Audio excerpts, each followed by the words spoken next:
you very much. I appreciate the opportunity to come here today, Mark. And although I'm daunted by the fact that we're speaking at the end of the day, and I'm the only thing standing between you and whatever plans you have for the evening, so I'll do my best to keep your attention engaged.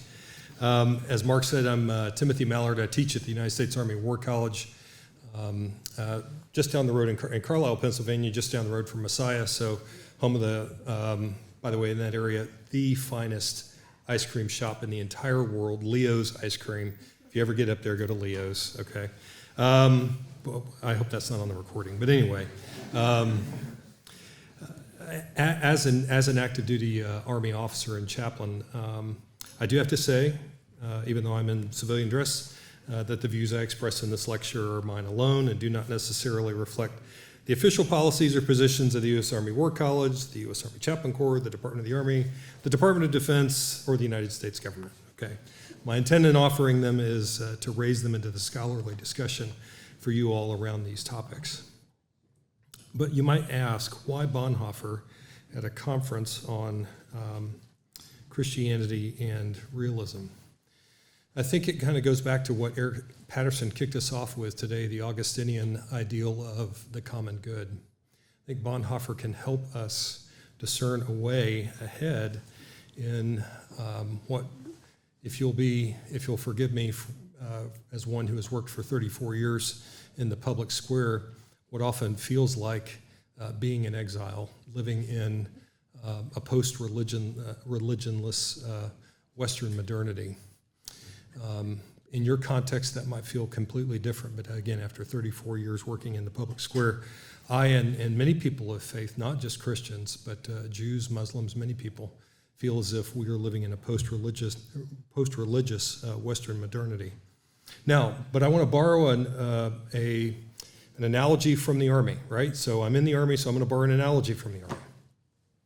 And that is that I think that one of the things that Bonhoeffer offers us is an azimuth to find our way ahead toward building up the common good. Now, if you've ever done land navigation, if anybody here has ever been in the Army and you've done land navigation, you have to have a compass, a lensatic compass, right? And the most important thing that you do with your compass is you pick your azimuth. You pick your direction that you're going to go. But when you get that direction, then you have to create waypoints on the route, so that when you get to point number one, then you course correct if you're a little bit off on that azimuth, and you get back on that azimuth. And then you can get to the point or the place that you want to go. In a way, I think Bonhoeffer offers that. But I'm going to do something that may counter your thoughts about Bonhoeffer. I don't believe the azimuth that we should follow in studying him and his life is to look first at his conspiracy and martyrdom, right? In fact, I think the proper azimuth is to take a focused look at just some of his theology. And so I'm going to offer 7 waypoints on Bonhoeffer's theology that we'll get to in a minute that will be, I hope, waypoints for you in terms of, again, navigating your way as a public intellectual in the public square, again, in potentially a post-religionless modernity. Now, that said, if we could please, I don't know who's controlling the slides. There we go. Thank you very much. I'm often asked about sources.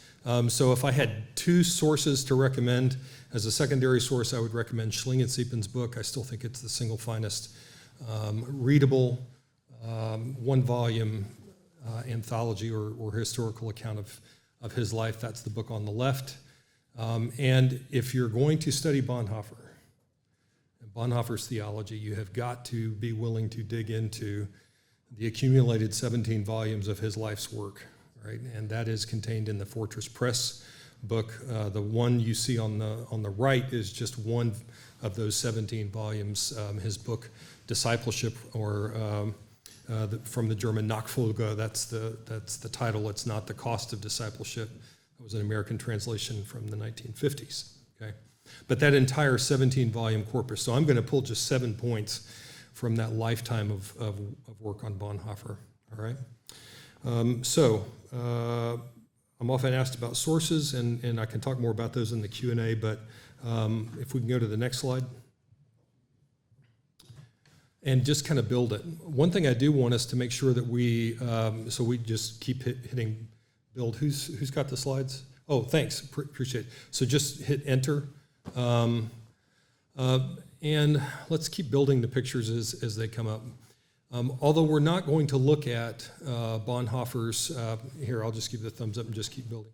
We're not going to look at Bonhoeffer's conspiracy and martyrdom. We do have to be able to understand the context of the Kirchenkampf, which overtook Nazi Germany from 1933 to 1945, and just keep building there. And you see some pictures that, frankly, are arresting, and they should be arresting, in terms of the National Socialist Party's manifest attempts to co-opt religion for its purposes within the state.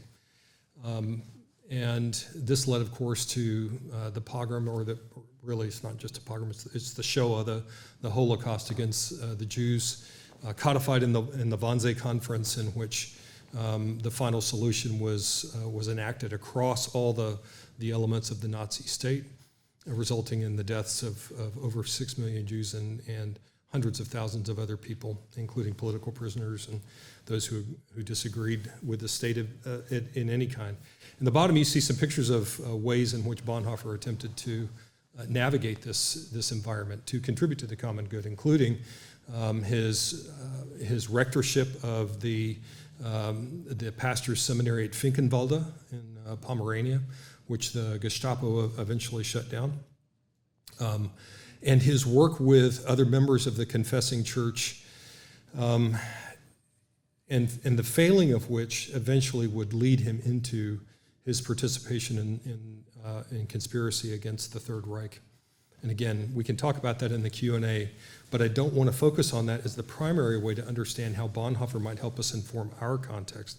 I want to be clear, I'm not trying to draw a context between interwar and World War II Nazi Germany and the United States today. I'm not trying to do that. But what I am saying is that Bonhoeffer knew something about living almost again as a foreigner, an exile in his own land and culture. And he often felt like he was, in some senses, speaking to a diminishing remnant of the faithful people within the confessing church who were attempting to live lives of confessional authenticity and witness, even in the midst of National Socialism. Now, that said, even though there's not an immediate correlation of the two contexts, a couple of things I think we have to do in terms of studying Bonhoeffer. Number one, we have to allow him to speak for himself, and we cannot overlay on him our theological, ecclesial, or worse yet, political biases. Right? And I've taken the term from biblical studies here in Bonhoeffer studies that we cannot conduct eisegesis in Bonhoeffer's life. Bonhoeffer is not a 21st century American evangelical Christian, okay? I mean, just let's kind of get that off the table. He is an early 20th century confessing church Lutheran pastor who, along with many other people, were attempting to navigate again the press of National Socialism and living faithfully in reaction to it. So, but we have to allow him to speak for himself and then do what we can to take the principles which he lays out, and I'm going to detail again 7 of these as waypoints in a minute, and see if they can't be applied in our context. And the second thing that we have to do is we have to rise to the challenge of understanding Bonhoeffer's biblically grounded, historically anchored, yet socially attenuated ecclesiology and Christology, and working to overcome our theological deficits in this area or in these areas. If that sounds a bit daunting, it is. Again, the accumulated corpus of letters, papers, dissertation, everything was 17 volumes. He published his PhD dissertation in Berlin he graduated at the age of 21. He was, fundamentally a brilliant person. And even in the midst of his struggle over the course of his life against National Socialism, he continued to write and publish. And part of our challenge is to be willing to wade into the depth of his theology. So let's go to the next slide, please. And let's keep building and go past that. I thought I had hid that one. So you see some things here in terms of the conspiracy and martyrdom. There's George Bell, Bishop of Chichester, with whom he worked, Admiral Canaris and Colonel Hans von Oster. That was his cell in Tegel prison. Keep building there, please. That was his fiancée, Maria von Wettermeier. And then finally, the last picture, that's where he was hung along with von Oster and Canaris and his brother-in-law, Hans von Dohnanyi, at Flossenburg concentration camp in Bavaria in 1945, the day before the concentration camp was liberated by American forces. So, next, please. Okay, so if I had 7 things to offer you as, again, a way ahead, things on which you might take a look at building your own theology of public engagement from Bonhoeffer, these 7 ideas stand out. Number 1, for Bonhoeffer, all theology begins with the incarnation. Right, now this is, I mentioned that Bonhoeffer is a Lutheran theologian, but here he was categorically breaking from Luther, who really the basis of Luther's theology was the Theologia Crucis, the theology of the cross. Bonhoeffer was taking that even further back to the incarnation, and frankly, even before, as a precursor to the incarnation, the creation and the fall, really, and the rupture of the divine human relationship in Eden. All right, but at a very minimum, Bonhoeffer's theology has to begin with the incarnation, because you can't understand the end of Bonhoeffer's theology without understanding that beginning. The second thing is taken from the title of his doctoral dissertation, Sanctorum Communio, that the church is the earthly presence of Christ. As he will call it later in discipleship, we are the community of the crucified. This is both in a real and in a mystical sense for Bonhoeffer, right? We are the tangible presence of the body of Christ, but we are also mystically the body of Christ in the world. And we have to understand that as a type of, frankly, challenge to live up to that, much as Scott was just detailing in his fine presentation previous to that, although he wasn't talking about Bonhoeffer. This is, in some sense, an allied idea. Third, the Christian and his or her duty to the state really must begin with a consideration of allegiance. An allegiance that is either penultimate, second to last to the state, or ultimate, first and foremost to God. And this then informs duty. And I think it's instructive that Bonhoeffer detailed this in his radio address in Berlin in 1933, 2 days after the National Socialists came to power in the Machtergreifung. That's the German word they still use, power grab, right, to describe the ascendance of the National Socialists to the federal government. Bonhoeffer, even then, in 1933, 2 days after they came to power, went on the radio in Berlin and talked about this to the entire city of Berlin, about this duty of being able to delineate one's penultimate allegiance to the state versus ultimate allegiance to God. And the fact that in assessing our ultimate allegiance, we have to be prepared to answer to God for the decisions around this sense of allegiance and duty. Fourth, that the precondition for discipleship is the death of the self. This is a fairly well-known idea in Bonhoeffer's theology, but you simply the translation, it's actually a little bit of I'll say it because it's famous, but in the German it's not the correct translation. When Christ calls a man, he bids him come and die. It's a little bit more stilted in the German, so it sounds a little bit more palatable in the English in that regard. But Bonhoeffer is saying, for a man or a woman, when God calls us, when Christ calls us in discipleship, we have to die to ourselves. And that is a precondition for for discipleship. Now, related to that is the concept of costly versus cheap grace, and that only this can lead to obedient discipleship, and if necessary, suffering. And this is very important in Bonhoeffer's theology. The Christian does not choose suffering as God's way in his or her life. God places that calling on the Christian. The Christian only has the responsibility to respond one way or another. Do I accept the suffering that God has laid on my life or not? So suffering can't be something that I choose for myself in terms of my Christian vocation. It is either a part of God's calling in me or not. But obedient discipleship may lead to suffering and will always lead in his idea, in his theology, this is an idea from his ethics, of free and responsible action for the other, right? So that I am extending myself as Christ has extended himself for me, I am willing to do the same thing for another. Sixth, this is, again, Bonhoeffer, I think his genius in his life, in his ethics, unfinished at his death, begun in 1942. The Nazis had taken the Lutheran ideal of orders of creation, and they had turned them on their head, 4 orders of creation, and they had kept those. They had wanted to really subvert those into the ideology of the Nazi control of the church and the state. Bonhoeffer attempted to reclaim those and reframe them as orders of preservation. Later in his life and ethics, he will call them 4 mandates, right? And that these mandates are non-negotiable expressions of church and community or faithful life in the world. And they are marriage, family, church, and work. And in a sense, if we sort of compare or contrast those with our contemporary society, some of those even today sound countercultural. To a great degree, but for Bonhoeffer, those were absolutely sacrosanct expressions of the Christian life in the world: marriage, family, church, and work. And they are built on Luther's 2-kingdom taxonomy.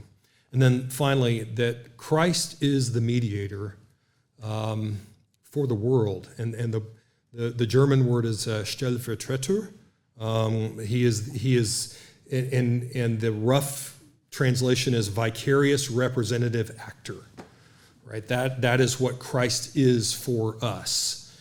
And if we, going back to his point about the church being the earthly community of the crucified, if Christ is that for us, then we are called to do no less than that for the world as well. So Christ is the mediator and the man for others. It's a very famous phrase in Bonhoeffer's theology, but what he means by that is that Christ only is God's reconciling agent in creation.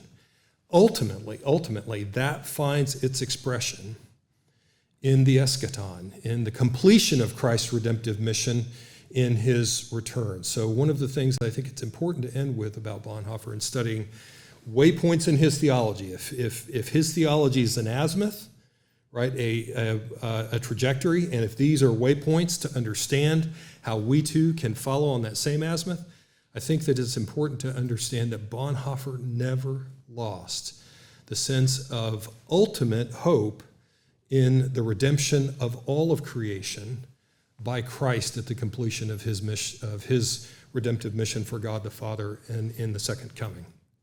So I'm going to stop there. That's probably enough, and there's lots of other things we can talk about with Bonhoeffer, and I'll be happy to answer questions about, I will be happy to answer questions about the conspiracy and martyrdom if you want to, but I wanted to focus for you all in giving you at least a snapshot of the rich theology, the ecclesiology particularly, and the Christology of Dietrich Bonhoeffer, because I think that can be an exciting way ahead for us and also helping to work for a world that is informed by the Christian ideal of the common good. Thanks. I'll take your questions.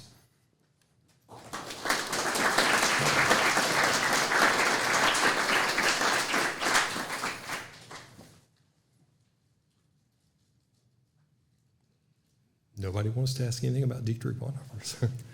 Sir.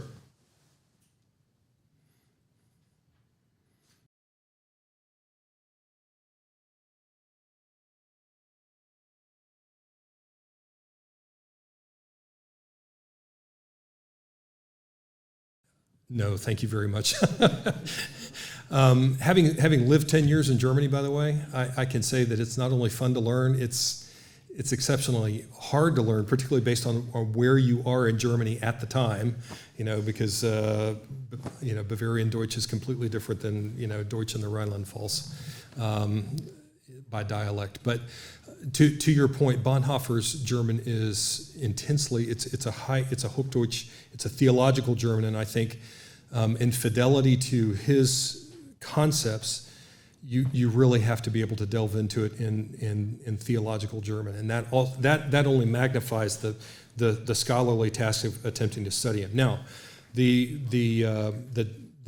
Dietrich Bonhoeffer Werke, the collected works, have been published by the International Bonhoeffer Society and all translated by really, really, really capable German and Bonhoeffer scholars. So that English translation is very faithful. But one of the advantages of that particular translation is you will see in an original work Bonhoeffer's footnotes that he put at that work, and then footnotes from the original German translation, the immediate post-war translation of all 17 volumes, and then footnotes about the English translators at the bottom. So some of the pages can get a little bit tedious, but that's helpful. That said, I really do encourage people to study Bonhoeffer in the richness of the German original, because there are some concepts that are simply almost, they don't approximate even into English. Okay, thank you. Yes, please. I'm from Liberty University, and I'm actually Lutheran, so this is very interesting to me. You said that Bonhoeffer didn't necessarily agree with Martin Luther's ideas on incarnation. He used the incarnation, and I was curious as to what Bonhoeffer's beliefs were with the 5 solas. Oh, okay. Well, it's not that he didn't agree with Luther. He wanted to advance Luther's theology. He was very much a champion of Lutheran theology, but he wanted to, I think, broaden and expand it back to, frankly, the book of Genesis, as much as anything. So regarding the 5 solas, I think it's important. We have, one of the things that's exciting about Bonhoeffer is not only with his intersections with Reformed theology, so the 5 solas of the Reformation, for the most part, can, at least today, are often allied with Reformed theology. He would have upheld all of those, but he was not unwilling to point out obliquely at places where Calvin was wrong, or even Luther, got this idea wrong. I mean, Melanchthon. By the same token, he gave equal weight to critiquing Roman Catholic theology. He made several trips abroad in which he intersected with Roman Catholic theology. He was deeply informed by his time here in America as a graduate student, deeply formed by his experience at the Abyssinian Baptist Church in Harlem, in which he first encountered African American theology, and particularly and these were, many of them were still living, either first generation descendants of slaves, or in some cases had been slaves themselves in 1927 at that point. And yet he critiqued American social gospel theology with Walter Rauschenbusch and others, So he was widely read and conversant with various religious expressions around the world, and I think he was willing to comment or be in dialogue with many of them. But largely, he would still, as a Lutheran, have held to the 5 solas without, me as an evangelical Presbyterian being able to say, well, he was certainly Presbyterian. He was Lutheran. He had great critiques, particularly for Reformed ecclesiology, for instance.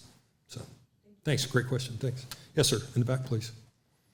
And please just speak up. My ears are not so good anymore. But. Sure. Kind of building off that from a different angle. I'm a Roman Catholic, so I want to know, what did he dislike the most about Roman Catholicism, and then what did he appreciate the most about Roman Catholicism? Wow. That's interesting. I'm not sure I could say, I don't want to make a pejorative value judgment and speak for Bonhoeffer and say what he liked the most or didn't like the most. I will say several things that he found attractive about Roman Catholic theology compared to Lutheran theology was a balance between word and sacrament and the lived ecclesiology of the church, particularly relative to what we would term today social justice or care for the poor, but grounded in a firm theology.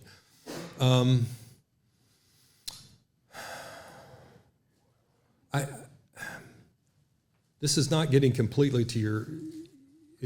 I wouldn't say there's anything he didn't like about Roman Catholic theology, but I will say, as a Lutheran, he didn't hold to the authority of the Pope, but he did appreciate the history of the papacy relative to the history of Germany the history of Europe, and particularly the history of Germany.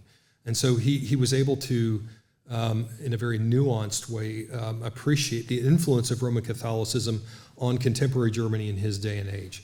Now, all that said, let me say that today, Bonhoeffer has gained a really robust reading and appreciation within contemporary Roman Catholic ecclesiology and Christology. And so you are finding a number of Roman Catholic scholars writing with great affection for him, particularly, again, relative to both his ecclesiology and Christology. So, thanks. Good question, though. Others? Okay. Yes, sir. Please. Yes. Succinctly, how did he apply these theological ideas to civil disobedience? Okay, so now I'm going to do my best to try and relate this to his experience in the conspiracy. So Bonhoeffer attempted to work through with Karl Barth and Martin Niemöller and others in the Kirchenkampf, but failing that, he did go to America, but then turned around 6 weeks later and came back. And in coming back, he did so because to Germany, he didn't feel as if he would have a way to stand with the people of Germany after the war if he had left before the war began. But he was also very circumspect about the threat he was facing. He knew that he was already on the, as a confessing church pastor, that he was being viewed by the Reichsbischof's office. And so he chose to apply to become an army chaplain, and that was turned down. And then he decided, based on his contacts in the international ecumenical church community, to offer himself, even though he officially had portfolio from the Third Reich, he was what was called a Viehmann. It's a contraction in German, Vertrauensmann, which means like a sort of confidant. You're able to go abroad and you report back on your observations. But Bonhoeffer used that ability to go abroad even during the war to create connections with ecumenical church leaders around Europe and in order to try and subvert the Nazi, the Third Reich, basically.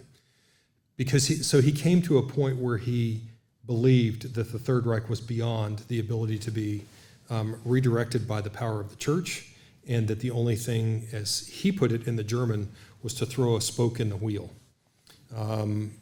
Now, that led to, inadvertently, his arrest. He was arrested as part of a power struggle between the Abwehr and the Military Intelligence Directorate and the SS. He was kind of swept up in that.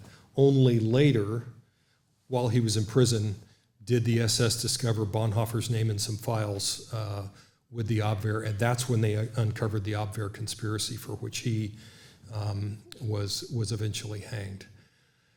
So he spent the last few years of his life in prison awaiting that fate, hopefully trial, but it never went to trial. That's a bit of a long answer, but basically he did come to the point where he had to make a decision personally about living out the implications of his own theology, and whether God was calling him to suffering and potentially even a death of martyrdom. And he seemed to be comfortable with that at the end of his life. Although there are some firsthand accounts of life at Flossenburg we have to sort of take with a grain of salt, but his imprisonment in Tegel in Berlin is much more well documented.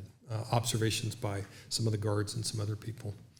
So basically he came to a point where he had to make a decision about his own theology and whether he would act in accordance with it or not, even at the expense of putting his own life at risk and the lives of others. I will say that it's important to understand that Bonhoeffer was not a pure pacifist as we understand pacifism today. Bethke and Schlingensieben and some others make this point very clear. He held very clearly on the biblical injunction against violence, but he did believe that failing the ability or the responsibility of the state to care for, again, these mandates, that the Christian could, in fact, in extremist circumstances, act against the state, and that's what he ended up choosing to do. So, bit of a longer answer to your question, but it's a complex process for him. And by the way, this decision remains one of the sticking points for many Bonhoeffer scholars today, trying to understand how this man, who particularly early in his life seemed to gravitate almost exclusively toward pacifism, by the end of his life had basically decided to participate in conspiracy against the state. So, thank you. Good question. Yes, sir. Dallas, right? Yeah. So once again, disclosure, I'm also Roman Catholic, but I wanted to, so the history of him in Germany in the early 1930s very much also mirrors a lot of issues in the Catholic Church in Germany at the same time. Yeah. So I was wondering, do you think papal encyclicals like Benedict Sorge probably had a lot of effect on his social teachings that is very kind of proliferized through Germany in the 1930s? I don't think the papal. There's not a record that the papal encyclicals per se did, but he was very much informed by, particularly Roman Catholic. At first, resistance through teaching and preaching, and then in terms of social action in and around Bavaria. Particularly centered in Munich, all the way through the war. To the point that Bonhoeffer, when he was on the run at one point, found haven in the monastery at Ettal, just outside Oberammergau, where he continued to work on his ethics, which is a Roman Catholic monastery there. So if you go there to that monastery today, the brothers have actually put a marble plaque on the wall in honor of Bonhoeffer and the fact that he stayed there and they were willing to house him. So there was very much, and it's just hard to overstate, particularly in Bavaria, that part of Germany is so staunchly Roman Catholic and was so allied with the genesis of the Nazi movement, eventually a party, that faithful Catholics and faithful Protestants like Bonhoeffer all the way through the war could find common ground and working together against the state eventually. I